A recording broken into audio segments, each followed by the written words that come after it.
کیا مشرک کا جنازہ پڑھ سکتے ہیں؟ امام بھی مشرک ہو تو کیا کریں؟ بھئی اگر آپ کو 100% یقین ہے کہ یہ شخص شرک کی حالت میں فوت ہوئے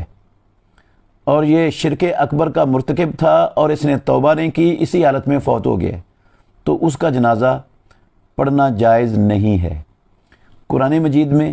اللہ رب العالمین نے اپنے نبی محمد الرسول اللہ صلی اللہ علیہ وسلم کو مخاطب کر کے کہا، ما کان للنبی والذین آمنوا ان یستغفروا للمشرکین ولو کانوا اولی قربی، نبی کے لیے بھی اور ایمان والوں کے لیے بھی لائق ہی نہیں ہے کہ وہ شرک پر فوت ہونے والوں کے لیے استغفار کی دعا کریں، بخشش کی دعا مانگیں۔ یہ اللہ رب العالمین نے منع فرما دیا ہے محمد الرسول اللہ صلی اللہ علیہ وسلم کو بھی اور آپ کی امت کے لوگوں کو بھی۔ تو اس وجہ سے جس کے بارے میں 100% یقین تھا، آپ کو عقیدہ پتہ تھا